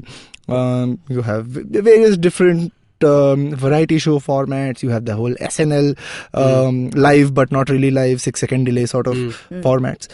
What would you guys, as the storyteller and the story seller of this episode, like to make and like to see be made, as people who have pretty much seen where it's come so far? What would be your dream projects to do and to get done? I'm going first. Yeah, go no first. No, this time we'll let Debbie go first. Come on, Debbie. Yeah. This is you're a creator, blue sky question. That's true. Say whatever you want to make. And we're banned from saying Fleabag. Yeah, no. Yeah. No, Fleabag, I don't think a Fleabag can happen again. I genuinely think like you have to give that much. You have to give that kind of a salute. It can happen again if somebody goes through that over here. Also true. Yeah, no, it can happen again if someone finds a unique way of expressing something they went through. Not so much going through, like, I feel like what she did with the format is just, what she did with the medium is just something that broke. But, I mean, there is precedent for There is precedent, but we're I going to feel park like Fleabag. Yeah, we're going to park Fleabag. We'll park Fleabag. This is the Streisand effect happening for Fleabag right now. I was like, true. No Fleabag, and then we were like, Fleabag aisa hai. It's true. Anyway, okay. So as a personal agenda, okay, first I will cover what I would like to do. Yeah, as my personal agenda, I feel like I would really, really like to make shows in which women are not the sacrificial lamb, and in which women are I would like to see a day when a godfather is a woman, or they make Jello. Thanks, Vineet, for trivializing my very pure emotions. I was joking. I'm sorry. I was joking. But I would like to see a Blow. I would like to see like a woman Blow. The Johnny Depp Blow. You know, like I'm saying, movies where the character is not, is human. There women, men are assholes, women are assholes, men are nice, women are nice. Like you need to show people how they are. And and unfortunately, because of the kind of culture that we have in our television, where the consumption is so much easier when the woman is the one doing this, making the sacrifices, when the woman is the one that's, laying down herself and for the betterment of the family. It's just such an easy, palatable thing to take. Sort of conforming to the roles in our current, like, because let's face it, we're very patriarchal in India. So it's very easy to take that. So I feel like if that's where I would like content to start going, where you're no longer feeding in that narrative, and I feel like digital is the space to do it, where you break that narrative a little bit and say, hey, look, here's a girl, she's likable, but she's also thoda teda in the head, which is how people are. People aren't good or bad. Everyone has both. So I feel like that's what I personally would like to do. Follow up to that, and come to Dhruv in a second, but quick follow up to that. Say that opportunity happens on TV. Right? Say it doesn't happen on digital. How do you think that will play out? Because, and here's where the crux of my question. Here's the crux of my question, right? digitally, we're still, India's gender gap is massive, right? Out of 450 people online, we have barely touched 100 million women online. Yeah. Right? Man, it's a huge number. 100 million of anything is like, you'll ever only see 100 million of rice in your life. I mean, I hope you guys see money, but I'm only going to see rice. So, but what happens when that happens on TV? You're saying the opportunity will to the make opportunity happen I on don't TV? think so. I feel like it'll take a lot to make that opportunity happen. Would a creator happen. like you want it to happen on TV? Yes, because I feel like no matter how much today we're in, like, it's undeniable that TV has the largest reach. So in terms of how many people you can touch through television, I feel like we've not yet reached a space where we can put a dent in that. Like the number of households, and it's getting there, thankfully. And I mean, there's the flip side. Anyway, okay, I will get into that later. But I'm saying the number of people that you can touch through television is a lot, and so yes, it would be great to put up. But I don't know if it'll ever come to that, because we're sort of in a space in television where everyone's just playing safe, right? And everyone's just like, this is what's working, this is the formula that's working, let's just keep doing that. Because why? Because you're getting assembly line television. Yeah, it's become the sort of, and it's weird, okay, because my mum watches a lot of these shows, so I know a lot of what's happening in the shows, and it's weird. Like, one will pick up surrogacy, then another will pick up surrogacy, and another will pick up, and it'll just be like, oh, this is the hot topic, how can we shove the hot topic into this? Or the adoption, pregnancy, abortion, and you're like, wow. That's very interesting. Yeah, it is, and that's the thing. Also on yeah. So I'm saying it's not entirely. They're trying to push slightly progressive ideas. They're trying in their own small way, but unfortunately for our extremely family-driven Suraj Barjatia-led mentality in India, you need that woman that's sort of. And these are all women-driven shows. The women are the stars of the shows, but the women are the stars of the shows because they're the ones that you'd always be like, hi. Bichari. Correct hai, bichari. Like, the bichari narrative is what works for the woman. Parvati. The Parvatis and the... I can't... Kahani Ghar Ghar Ki. No. Yeah? Yeah, Parvati. Achha, Parvati. Yeah. And, also... But the flip side, and the good thing is that digital is heading towards those numbers with all the platforms pushing for cell phone usage. And like you said when people have skipped a step and gone straight to skipped YouTube. They've just gone television. straight to watching stuff on the phone and constantly watching it on the phone and being like, now in trains nobody listens to the radio, nobody listens to music, where most people are on their phones watching something. And so the flip side of that is those rules and those formulae and those sort of what works wala safety net is starting to come in a little bit into digital content, which is a little bit scary because digital was the place where we got to play. I actually think and we can't play anymore. Flip of that is that from there is a flip side to a flip side. Please notice Meta Flip by the Meta Peddler. The meta flip of this is that when you do the jump from radio to watching it on your phone, you're going from communal consumption to personal consumption. Right. So, and you're going from appointment viewing to video on demand. Okay, video on demand is when I can decide what I want to watch, when I want to watch, and I don't have to ask anybody around me. Okay, most of the television sets are controlled by the woman in the house, and hence whatever the woman is watching is what everybody is watching. Cut to now, everybody has a phone in their hand and watching what they want. But then when they are saying that this is the kind of content that's working for India, not so much who is deciding who's to watch. That will change. No, that's what I'm saying. I'll bring in a contrast here, and this is especially pertinent. We keep talking about this the phenomena called TikTok. I don't know anything. Yeah.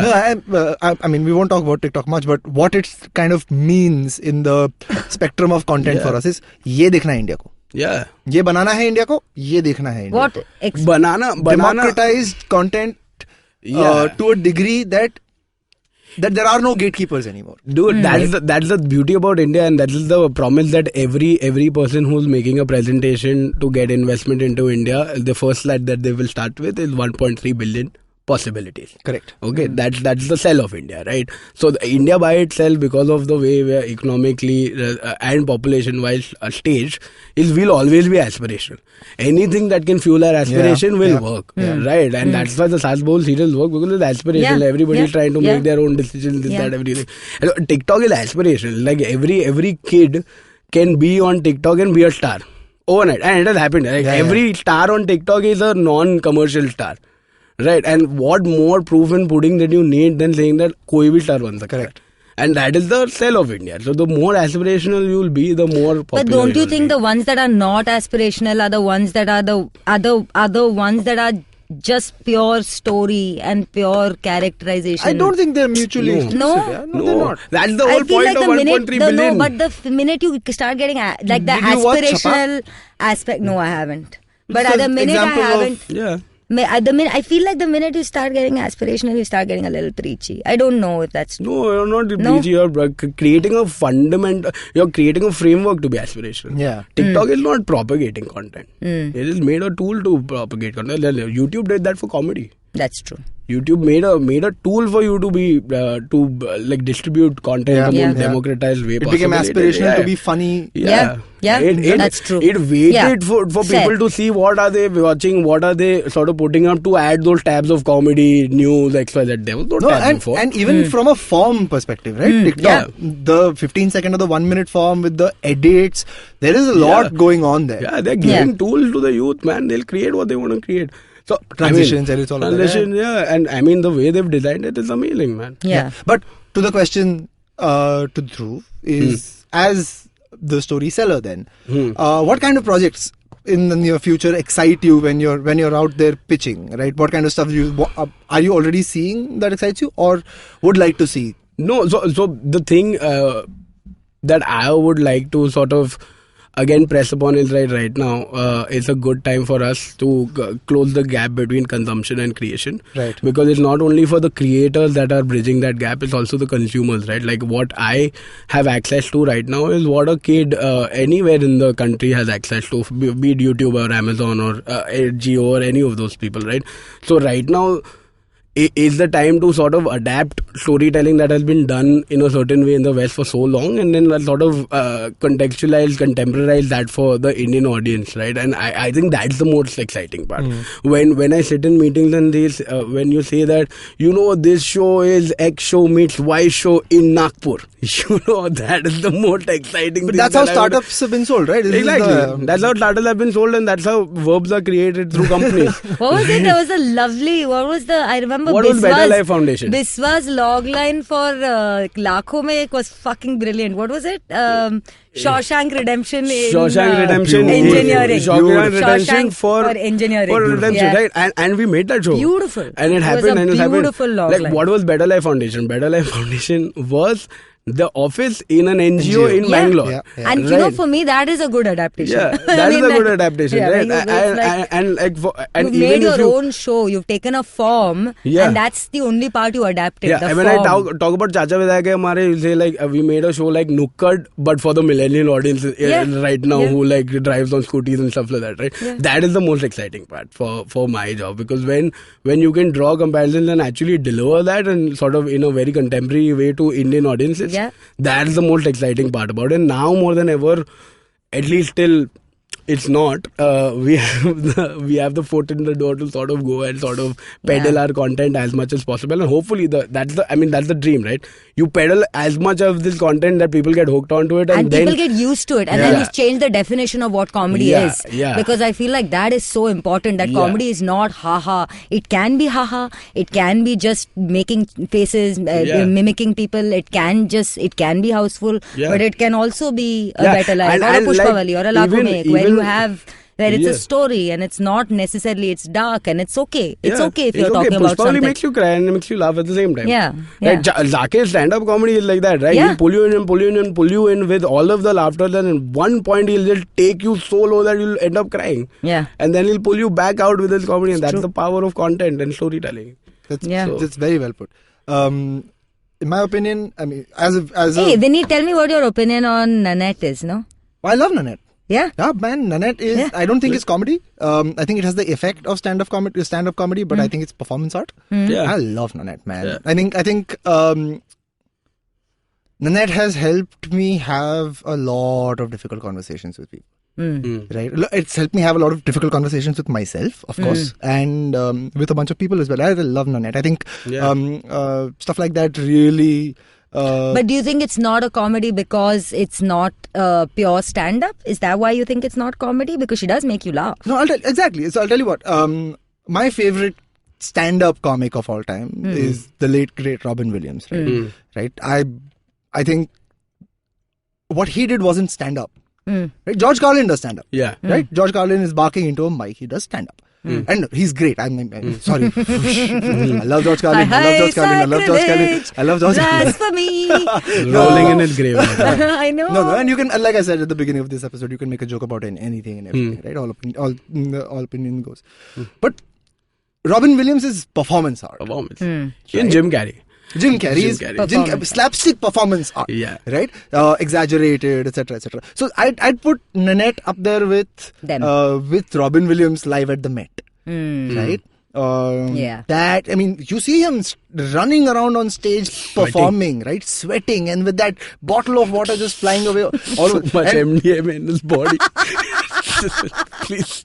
Oh my God, Dhruv. This is little. I feel like Vineet, you didn't say you can say anything and make fun of anything in the beginning. It's a factual. And the minute you said it was like MDMA. Sorry, this is a podcast for grown-ups. I don't know what MDMA is, but you can certainly say it. Drugs. It's drugs. What is the full form? I don't know. Dude. Dhruv, you're dyslexic, right? That's misspelling Adam. Right, so I'd put Nanette there, right? Okay. Like, that's what I see, but that's the thing for me and I don't by any yardstick consider myself a stand-up person who knows a lot about stand. In fact, I feel like Better Life is what opened my eyes to stand-up and what was happening because I was till then very removed from the scene.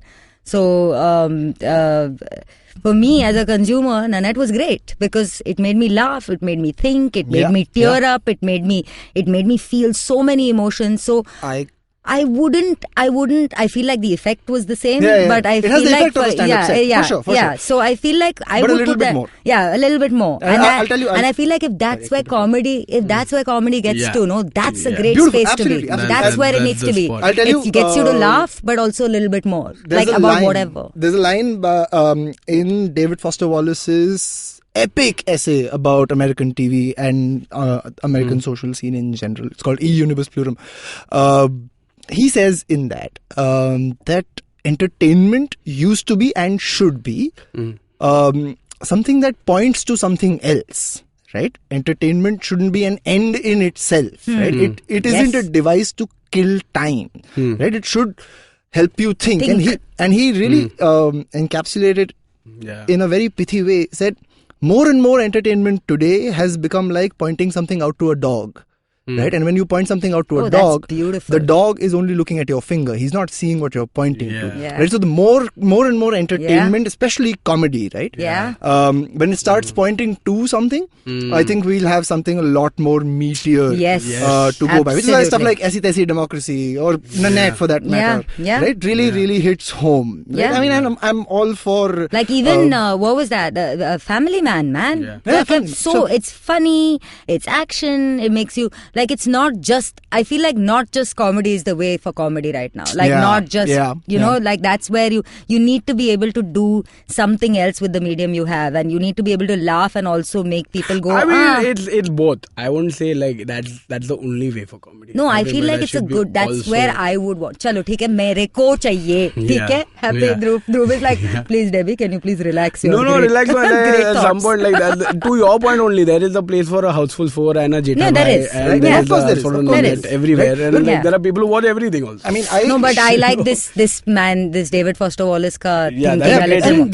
Looking at Tarak Mehta through that lens gave me the understanding that हाँ यार कुछ तो है इसमें, right? It's not like कर रहे हैं तो करते ही रहेंगे, है वैसा भी है, that is also true कि कर रहे हैं तो करते ही रहेंगे, but they do whatever they can. Before Kavita's eyebrows arch into the shape it's been going on for a while, forever.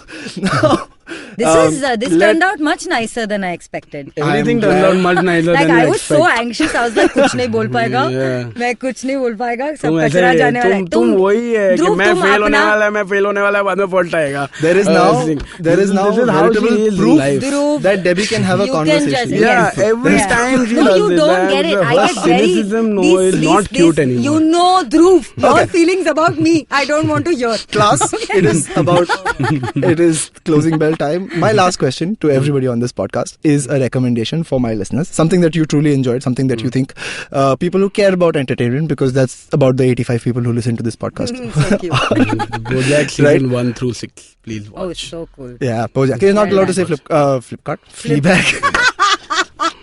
BoJack. Just watch BoJack. Please watch Flipkart also. But Flipkart has video content now. Oh, they do? Yeah. Shut up. Yeah. Flipkart and Myntra have video content, and Zomato. Oh, of course, I'm sure you know Zomato I know about because of Zomato. Swiggy. Of course then. Bye. But a show from Debbie that our listeners should watch. Or show, it could be show, video game, meme, music, any piece of media. I know what Debbie should say. Euphoria. Yeah. Euphoria. Euphoria. Euphoria just blew my mind. It's not a comedy. In fact, I feel like it could. I don't know how to say this. I'm not being insulting, but I feel like it could very easily have been 13 Reasons Why, and it just became an art form just because of how it was executed, and it's just visually just so beautiful and Peaky, because I'm on my Peaky withdrawal right now. Peaky Blinders. Oh my! Can I tell you that guy, Cillian or Chillian? How do you pronounce his name? Killian. Wow, Debbie. Cillian or Chillian? Cillian Murphy. Okay, I had seen him once on 28 Days Later, and I didn't like him. And I was like, "Ye to meko nahi chahiye." So every time he's also in Inception. I mean, Inception there was a lot of other people to watch. So, Leo uncle hai. Come on. JGL, bro. I thought Nolan does know. He'll just put these British actors in there. Kaun hai, bro? Yeah. No, but I remember Cillian Murphy seeing him in one movie, and every time that was what would put me off the thumbnail on Netflix, where I would be like, ये नहीं देखना मेरे को, ये पसंद नहीं है मेरे को. No reason, just फालतू का judgment. And then, that first line, that's what I do, dude. That's I'm here so that I think. And I was like, ये तो मैं इतना बार use करने वाला ना comedians पे अभी. क्या भाई, I'm the one that's thinking. You do. I think because I'm going to be Mr. Tommy Shelby. I'm sorry. I'm on such a Peaky Blinders withdrawal right now. Like so please watch Peaky Blinders. Please watch Euphoria. Please watch Barry. What else is there? Barry is so fun. But Euphoria, I'm going to keep it to Euphoria. It's one. Fine, you said Euphoria first. And Euphoria is more unique. Yeah. Why? Because I'm so late to the Peaky Blinder party. Is that why? You're really late. I'm very late, no? But I've seen everything. So but I wish I was like you, na. I wish I could invent some sort of machine that can erase shows from my brain. So you can watch again? Go back and watch them. I was so late to the Game of Thrones party also. Netflix I watched. But Game of Thrones. And sorry, last comment before I'm going to bring this episode to a close. I know Kavita's like pulling her hair out. Like, kitna baat Kavita is doing it so gracefully. She's making it look like a sunsilk ad, but actually it's in the eyes. Like depth. Right. Like Kavita's just like, more? You want to talk more, Vineet? Really? You want to say more things? Because already you apologized to me 15 minutes ago and now you have another question. No, I'm not going to talk more. No, ask your Game of Thrones question. No, it wasn't a question. It was more of a comment. On but, last season. Dude, it's going to go on for 10 minutes. I know it. So Can I please tell you what a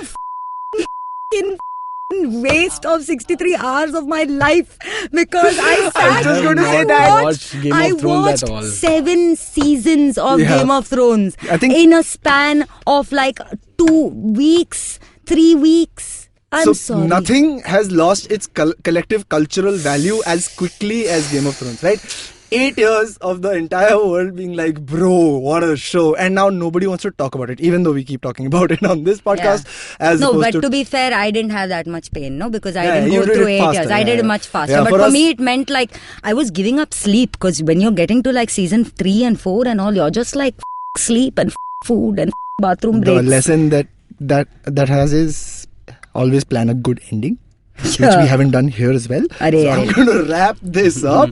Debbie Rao, Dhruv Sheth, great conversation. Thank you so much for your time. I'm glad that your first podcasting experience was on this show? Amazing. It was fun. It was very It was actually fun. I have not paid them to say this. You're going to talk. Even I'm going to talk in that voice now. So that people when I talk in that voice, I sound like a man. Ladies and I sound gentlemen, like a bringing man. this episode Thank to a you, close. Vineet. Thank you so much for listening. I know it's been long and fun. It was amazing. Yeah. Am I sounding like... I'm not sounding like Vineet, am I? This is I Vineet feel Kanabar it. saying good night.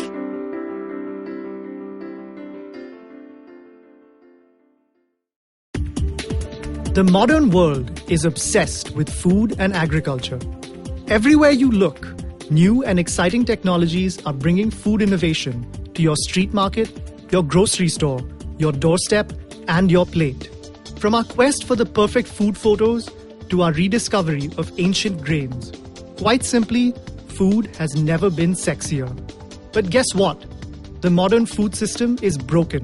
It's a major cause of climate change, antibiotic resistance, and global poverty. So how did we get here? And where are we going? Most importantly, how are we going to feed 10 billion people globally by the year 2050 through better, more sustainable means? I'm Varun Deshpande. And I'm Ramya Ramurthy. And we work for the Good Food Institute, a global non-profit accelerating the transformation to a more healthy, sustainable, and just food system. The next food revolution is here. On Feeding 10 Billion, we're giving you the inside view. You can tune into us every Tuesday on the IVM Podcast app or ivmpodcast.com or wherever you get your podcasts from. Week comes a show where three people come together to tell you about stuff they like. A movie, a TV show, a book, and other stuff. Tune in every Monday on the IVM Podcast app to IVM Likes. Batman approves this message. Thank you, Batman.